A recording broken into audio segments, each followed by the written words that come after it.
IRGC command centre ধ্বংসের দাবি, Tehran আরও ইসরায়েলি হামলা। মার্কিন সামরিক বাহিনী জানিয়েছে যে তাদের বাহিনী Islamic revolutionary guards corps IRGC এর কমান্ড ও নিয়ন্ত্রণ স্থাপনা এবং বিমান প্রতিরক্ষা ব্যবস্থা ধ্বংস করেছে, কারণ ইরানের উপর চতুর্থ দিনের মতো মার্কিন ইসরায়েলি তীব্র আক্রমণ অব্যাহত রয়েছে এবং তেহরান অঞ্চল জুড়ে প্রতিশোধ নিয়েছে। মধ্যপ্রাচ্যের মার্কিন সামরিক অভিযানের জন্য দায়ী মার্কিন কেন্দ্রীয় কমান্ড স্টেটকম মঙ্গলবারে জানিয়েছে যে তারা বিমান প্রতিরক্ষা ব্যবস্থা এবং ক্ষেপণাস্ত্র ও ড্রোন উৎক্ষেপণ স্থাপনা ধ্বংস করেছে। তারা তাদের দাবির পক্ষে কোনো প্রমাণ দিতে পারেনি। ইরানি শাসনের আসন্ন হুমকির বিরুদ্ধে আমরা সিদ্ধান্তমূলক পদক্ষেপ গ্রহণে অব্যাহত রাখব, এটি এক্সে এক পোস্টে সেন্টকম বলেন। সোমবার সেন্টকম দাবি করেছে যে মার্কিন বাহিনী ইরানে 1250টিরও বেশি লক্ষ্যবস্তুতে হামলা চালিয়েছে এবং 11টি ইরানি জাহাজ ধ্বংস করেছে। এদিকে এটি নিশ্চিত করেছে যে মার্কিন বাহিনী এখন পর্যন্ত 6 জন মার্কিন সেনা নিহত হয়েছে,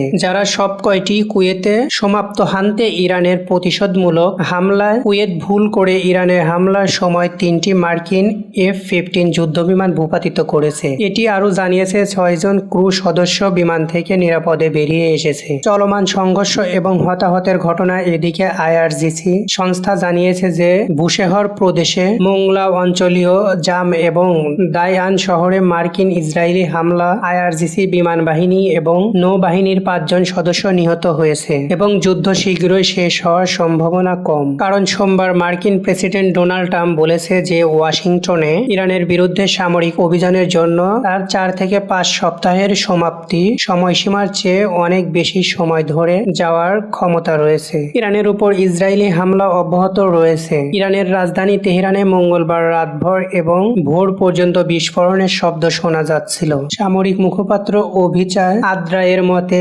ইসরায়েলি বিমান বাহিনী ইরানের বিমান প্রতিরক্ষা ব্যবস্থার বিরুদ্ধে একাধিক অভিযান চালিয়েছে এবং এর বেশ কয়েকটি বাহিনীকে ধ্বংস করেছে। এক্সতে একটি পোস্টে আদ্রায় বলেছে যে ইসরায়েলি বিমান ইরানের প্রতিরক্ষা ব্যবস্থা পরিচালনাকারী বেশ কয়েকজন কর্মীকে লক্ষ্য করে হামলা চালিয়েছে, যার মধ্যে রয়েছে এর রাডার সিস্টেম এবং ক্ষেপণাস্ত্র লঞ্চার। তিনি আরও বলেন যে ইসরায়েলি বিমান বাহিনী ইরানের ব্যালিস্টিক ক্ষেপণাস্ত্র উৎক্ষেপণ প্ল্যাটফর্মের সাথে সম্পর্কিত স্থাপনাগুলিতে আক্রমণ করেছে। আঞ্চলিক সংঘাতের বিস্তার। ক্রমবর্ধমান সংঘাতের আরেকটি ফ্রন্টে ইসরায়েলি বাহিনী মঙ্গলবার লেবাননের রাজধানী বৈরুতে হিজবুল্লাহর অবস্থানগুলিতে একযোগে আক্রমণ শুরু করে। রাষ্ট্রীয় গণমাধ্যমের মতে সোমবার ভোরে বৈরুতে দক্ষিণ শহরতলিতে এবং দক্ষিণ লেবাননে ইসরায়েলি বিমান হামলার পর এই ঘোষণা দেওয়া হয়েছে যে কমপক্ষে 52 জন নিহত এবং 154 জন আহত হয়েছে। হিজবুল্লাহ এর আগে বলেছিল যে তারা মঙ্গলবার ভোরে উত্তর ইসরায়েলে